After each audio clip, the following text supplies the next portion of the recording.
Je vous présente Jean-Marie Gustave Leclésio, l'écrivain de la langue française. Les origines de sa famille se trouvent en Bretagne. Leclésio signifie les enclos en breton. Son ancêtre, Alexis-François Leclésio, quitte son village du Morbihan pour l'île de France, l'île Maurice, en 1794. Quand en 1810, l'Angleterre s'empare de l'île, rebaptisée île Maurice, la famille Leclésio prend la nationalité anglaise, achète en 1850 la villa Eureka à l'intérieur des terres. Mais vers le XXe siècle, des difficultés économiques et une dispute entre deux frères, Sir Henry et Sir Eugène, font que le dernier rentre en Europe. Cette branche de la famille habite désormais en Angleterre et en France. Jean-Marie Gustave Leclésio est le fils de Raoul Leclésio, chirurgien anglais, et de Simone Leclésio, française. Ses parents sont cousins germains. Tous les deux ont les mêmes grands-parents paternels, Sir Eugène Leclésio et Camille Acquary.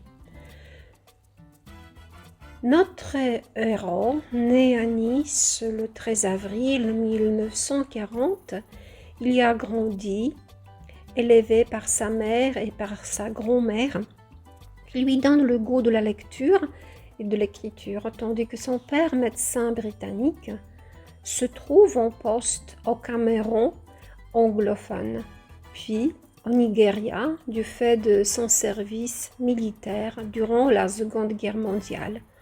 En 1948, Leclésio rend visite à son père en Afrique. Ce voyage déterminant, il nourrit son imaginaire et sur ce voyage s'appuiera bientôt sa vocation d'écrivain. Le jeune homme partage ses études entre l'Angleterre, Bath, où il est aussi professeur de lettres en 1959, Bristol, où il s'inscrit à l'université, et Nice, où il se spécialise en littérature. En 1964, en vue de son diplôme d'études supérieures, il soutiendra un mémoire sur Henri Michaud, La solitude dans l'œuvre d'Henri Michaud. C'est un an avant, en 1963, à l'âge de 23 ans, que Leclésio fait son entrée sur la scène littéraire française. Son roman Le procès-verbal, publié chez Gallimard, manque de recevoir le prix Goncourt, mais obtient le prix Renaudot. Le général de Gaulle, à qui le jeune auteur de 23 ans a adressé le livre, le remercie en ces termes. « Votre livre, Le procès-verbal, m'a entraîné dans un autre monde. Le vrai, très probablement. Comme tout commence pour vous, cette promenade aura des suites. Tant mieux, car vous avez bien du talent. À moi, qui suis au terme, vous écrivez que le pouvoir et la foi sont des humilités. À vous qui passez à peine les premiers ornements du chemin, je dis que le talent, lui aussi, en est une. » En 1967, Leclésio effectue, comme coopérant, son service militaire en Thaïlande. Dénonçant la prostitution enfantine, il est muté et contraint de finir son service au Mexique. Employé par l'Institut d'Amérique latine, il découvre alors les Indiens et se passionne pour l'histoire et la mythologie amérindienne. De 1970 à 1974, il vit aux côtés des Emberas et des Wonanas, indiens du Panama. Devenu spécialiste de Michoacán, région du centre du Mexique, il soutient en 1977 une thèse d'histoire, la relation de Michoacán à l'Institut d'études mexicaines de Perpignan. Il est un écrivain voyageur, un auteur d'une œuvre riche en romans, en nouvelles et en essais. Jean-Marie Gustave Le Clésio partage son temps entre le Nouveau-Mexique, où il a été enseignant à l'université d'Albuquerque, Nice, la Bretagne et autres pays. C'est un grand voyageur.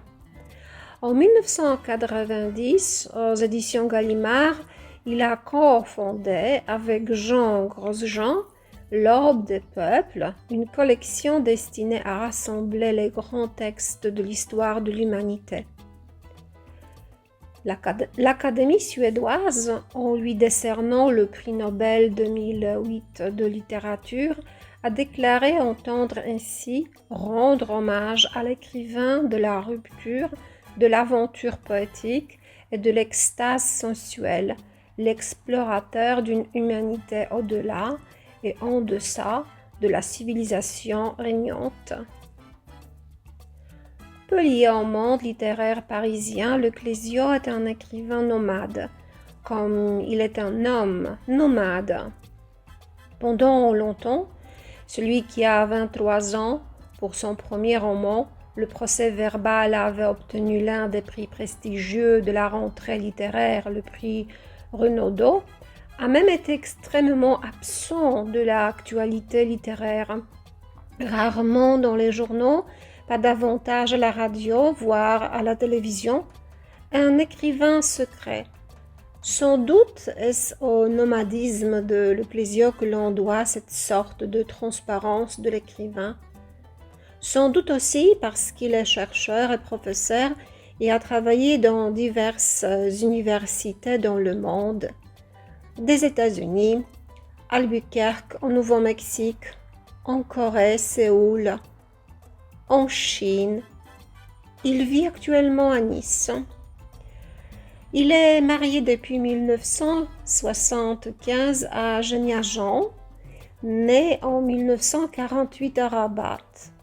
Ils se sont connus à Maurice. Elle est une descendante des Aroussiennes, une tribu nomade du sud marocain, originaire du Sahara occidental de la Sagia El Amra. Elle est donc marocaine d'origine saharoui. C'est la deuxième femme de l'écrivain, Jean-Marie Gustave Le Clésio. Elle est sa gardienne très efficace. Peu d'écrivains sont aussi bien protégés que Jean-Marie Gustave Le Clésio, surtout depuis qu'il a reçu le prix Nobel de la littérature en 2008. C'est elle qui reçoit toutes les démarches d'entretien, d'articles, de préfaces, de reproductions, d'invitations à des cérémonies diverses, ou même depuis 2008, des requêtes de ceux qui veulent donner le nom de son mari à des écoles ou des bibliothèques. Elle qui accueille les livres et les traductions dans toutes les langues, elle qui trie, classe et range pour que l'atmosphère ne soit pas trop irrespirable dans leur appartement parisien, elle qui s'occupe des cessions de droits et des contrats parce qu'ils n'aiment pas ça et que cela l'arrange. Il faut bien que quelqu'un le fasse, hein. Elle enfin qui joue le rôle de première lectrice avant d'envoyer les manuscrits à l'éditeur, depuis sa propre boîte mail. Le Clésio a 3 filles. Patricia, née en 1961 à Antibes, de son premier mariage avec Rosemary Picmal. Alice Marie Yvonne, née en 1977. Et Anna, née en 1982, du second mariage avec Genia Jean.